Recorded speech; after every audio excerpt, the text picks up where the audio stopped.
Good morning.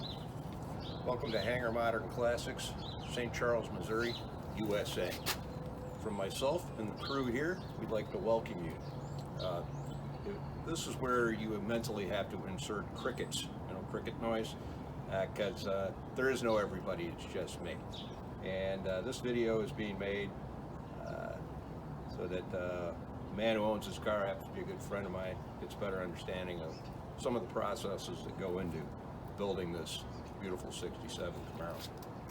So he'll probably post it, and if you happen to be seeing this and you're not him and you disagree with me and feel compelled to look me up and send me some type of electronic version of your opinion, I promise you, you're going to put more effort into finding me and sending that than I'm going to give a shit about what you think.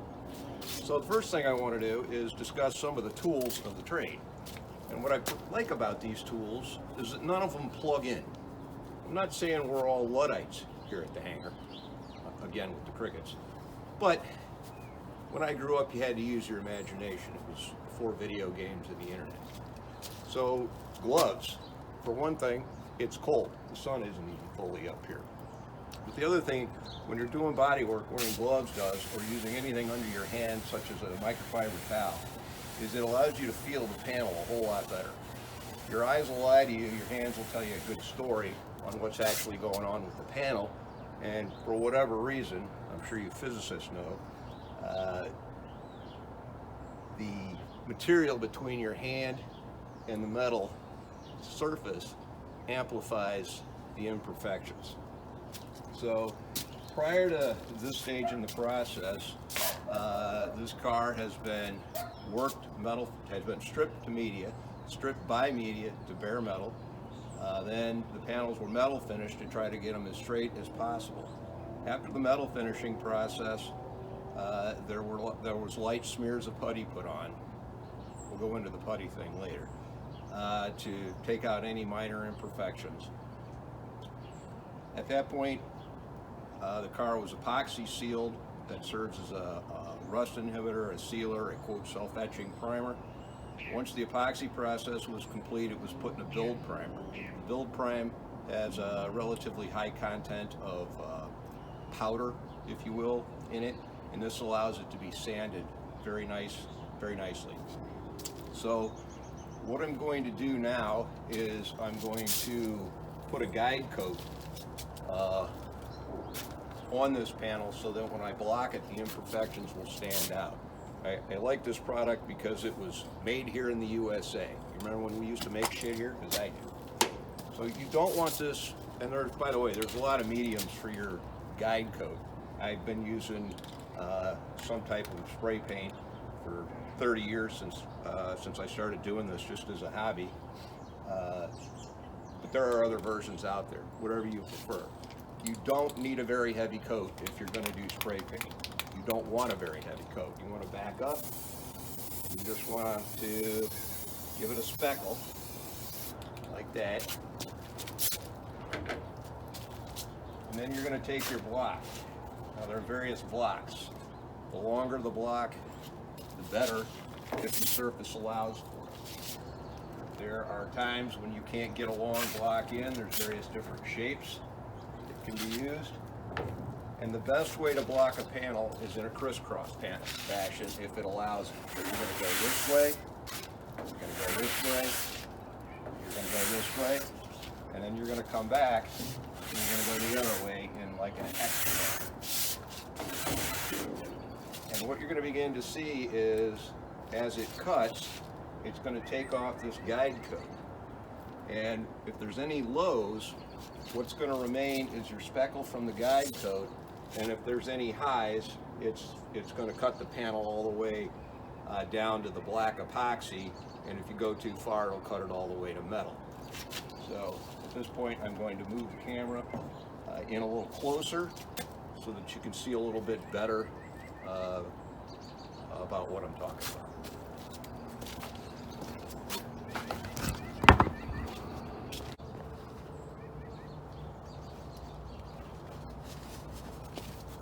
All right, so here we go. The longer stroke you make, the better. You don't want to make little short passes at it. As what you're seeing here is that this is starting to cut here, starting to cut smooth, but in the center of this, I'm still got my speckles. That means that's a low right there. This is it's not a complicated or a difficult process, but reading the panel is important. This does not have a heavy coat of build prime on it, and right in here, I'm starting to cut down all the way to the epoxy undercoat, which is where I'll have to stop, and then I'm going to have to reapply the build primer. Yes, I suppose if I was better at this, I would not have to reapply the build primer. I'm also using 320 grit sandpaper on this because I am figuring on having to go back and put another coat of primer on. I was just planning on it. Most production shops aren't going to do that. It's not cost effective in materials or time, but I feel like I get a better result by taking that approach. So you can imagine that this process was completed on the bare metal first to highlight the imperfections, then those were worked, then the epoxy, then the build prime, and now this again. So this car will be hand sanded at least 3 times, the entire car, before it's ready for paint. If you don't do this, your panels are going to be wavy when you look down the side of them. And the darker the color the car is painted, the worse it'll be. Now, this is going to end up being a low here. It's probably not off by 5/1000ths of an inch, but it is off, and that will show. You can see it starting to cut now. You can see the cut line starting to come through it. And it will show if it's left alone and not addressed. You can see it starting to go away.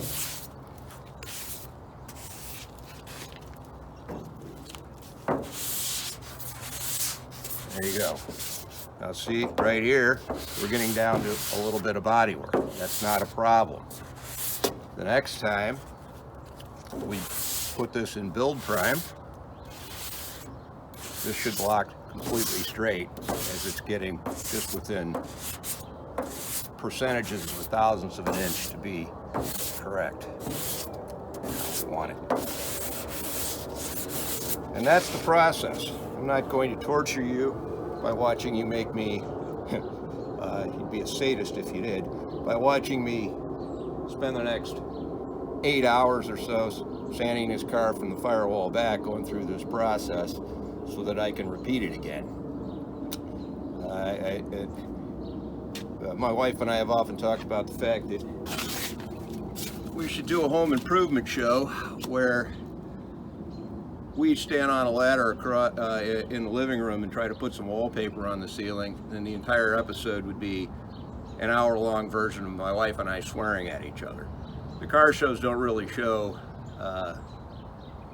what's actually involved in putting one of these cars together. I mean, I don't think you probably want to watch an hour episode while I swear at some 50-year-old bolt that is hopelessly stuck, have it eventually break, and then spend another 2 hours drilling and tapping it so that you don't screw something up. But that's the reality of this. You never know what you're going to run into when you're dealing with these old cars. Thanks for your attention.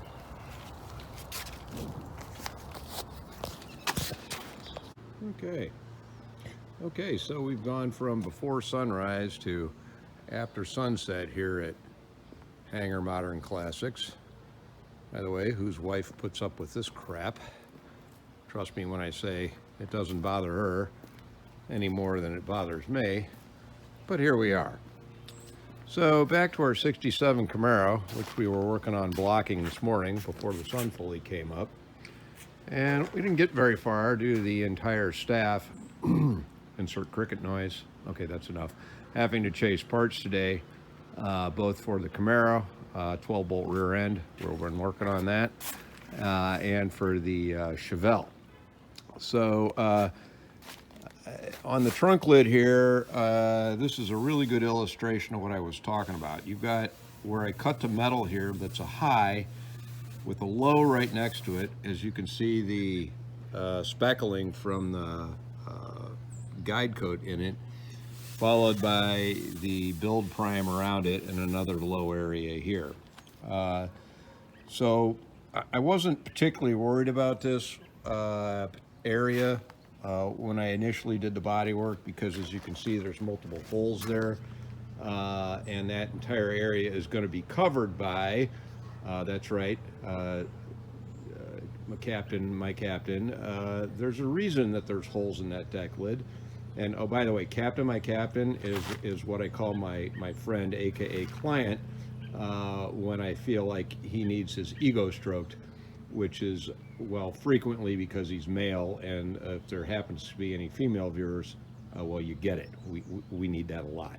So that's right, my captain, you're getting a spoiler for your trunk for two reasons. One, they're badass, and two, well, the holes were already here, and in my opinion, in all likelihood, installed by the dealer, as this was commonly a dealer option.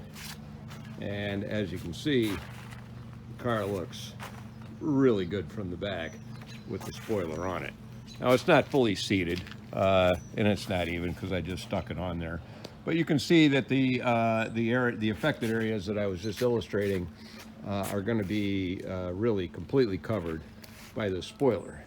Now, the reality is that's going to drive me out of my mind to know that the areas beneath that are screwed up, and I'll lose sleep over it. So I'm going to have to go back and straighten those out, and I was deluding myself to think otherwise. So there you are, a good illustration of what we were talking about today. Now, another thing you may have noticed when I picked up the spoiler, that there's a couple of Pabst Blue Ribbon beers down here. So we're going to segue into the portion of beer here at Hanger Modern Classics, where the beer that's unopened is there in the event that the one that is opened gets emptied by me, your host, before I finish the video, in which case I didn't want to run out. So only on Fridays here at the Hangar do we allow ourselves to drink beer, and when we do, which is not often, since it's simply on a Friday, we like to drink a lot and get started early so nothing interferes with that. So there you are. And I think that's the end of our report here at the Hangar. One other thing, if you go to a car show or a cruise event or Cars and Coffee, and you see some douchebag sitting on their car or leaning against their car, you clearly know that they didn't have a damn thing to do with it and don't respect the automobile. Because if they did, they simply would not do that. If you've watched the previous videos, you understand, or beginning to get an understanding of what it goes into to make one of these cars straight, and then some asshole decides to lean against his own car and screw it up. Clearly didn't have anything to do with the work involved in bringing the vehicle back. Thank you.